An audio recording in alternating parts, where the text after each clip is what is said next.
तुम्हारी ये गोली लोहे के शरीर के पार नहीं जा सकती। दुनिया जिन्हें ही मैन के नाम से जानती है, जिन्होंने बॉलीवुड पर दर्शकों पर राज किया, हम बात कर रहे हैं धर्मेंद्र जी।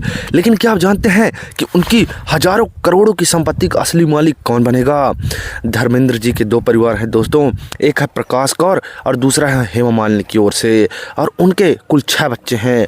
आज की इस वीडियो में हम बात करेंगे कि उनकी कुल नेटवर्थ, उनके बंगले, फार्म हाउस और कानूनी तौर पर उनके असली वारिस के बारे में। बेकार कोशिश का नाम है आत्महत्या मिस्टर काटावाला। वीडियो का अंत तक देखिए, क्योंकि दोस्तों संपत्ति के बंटवारे का सच जानकर आप हैरान हो जाएंगे। अगर हम कुल संपत्ति का ब्यौरा आपको दें तो माना जाता है कि उनकी अनुमानित संपत्ति रिपोर्ट्स के अनुसार धर्मेंद्र की कुल संपत्ति लगभग 450 करोड़ से 1100 करोड़ के बीच आंकी गई है। और अगर उनकी कमाई के साधन की बात करें तो फिल्मों से मिलने वाली फीस होती थी और रॉयल्टी होती थी।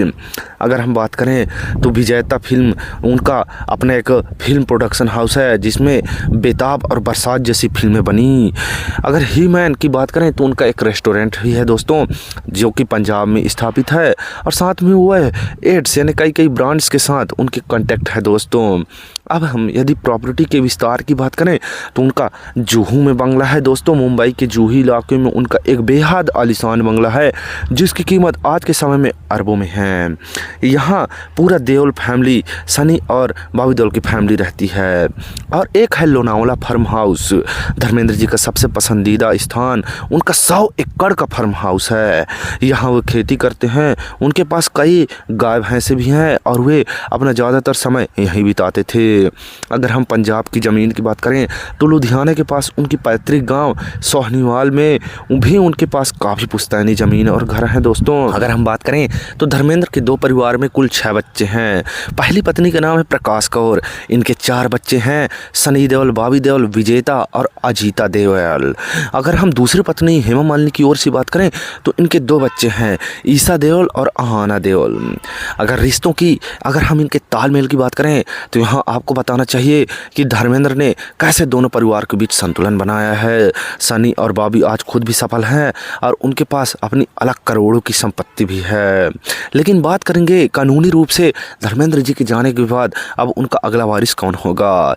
यदि हम वसीयत की बात करें तो जानकारों का मानना है कि धर्मेंद्र जी ने किसी भी विवाद से बचने के लिए अपनी वसीयत पहले से ही तैयार कर ली थी। बंटवारा कैसे हो सकता है सनी और बॉबी का, इसके विषय में बताएं तो इन्हें मुंबई का बंगला और विजेता फिल्म का बड़ा हिस्सा मिलने की उम्मीद है। ईसा और आहाना की बात करें तो हेमा मालिनी की बेटियों को धर्मेंद्र ने अलग से प्रॉपर्टी और आर्थिक सुरक्षा दे रखी है। और यदि नियम की बात करें तो हिंदू उत्तराधिकार अधिनियम के अनुसार बच्चों का पिता की संपत्ति का बराबर हक जो है कि सभी बेटों को होता है दोस्तों।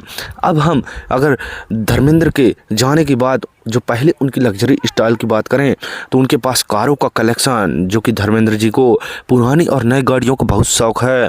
उनके पास रेंज रोवर से लेकर कई जो है कि विजेंट कारें हैं। और वो सादा जीवन, इतनी दौलत होने के बावजूद धर्मेंद्र जी आज भी ज़मीन से जुड़े इंसान हैं और वो अक्सर सोशल मीडिया पर अपनी सादगी और खेती करते हुए वीडियो जो है कि डालते ही रहते हैं। और यदि हम बात करें, धर्मेंद्र जी ने सिर्फ पैसा ही नहीं बल्कि करोड़ों लोगों को प्यार और दुआएं भी कमाई थी। उनकी असली विरासत उनके बच्चे और उनकी यादगार फिल्में हैं। लेकिन आज भी दर्शकों से सवाल है दोस्तों, आपको क्या लगता है कि धर्मेंद्र जी की कौन सी फिल्म आपको सबसे ज़्यादा पसंद है? हमें कमेंट में ज़रूर बताइए। और अगर जो है कि यह वसीयतनामा आपको समझ में आ गया होगा तो हमारे वीडियो को लाइक करें और बॉलीवुड की ऐसी ही अनसुनी कहानी के लिए हमारे चैनल को सब्सक्राइब करें।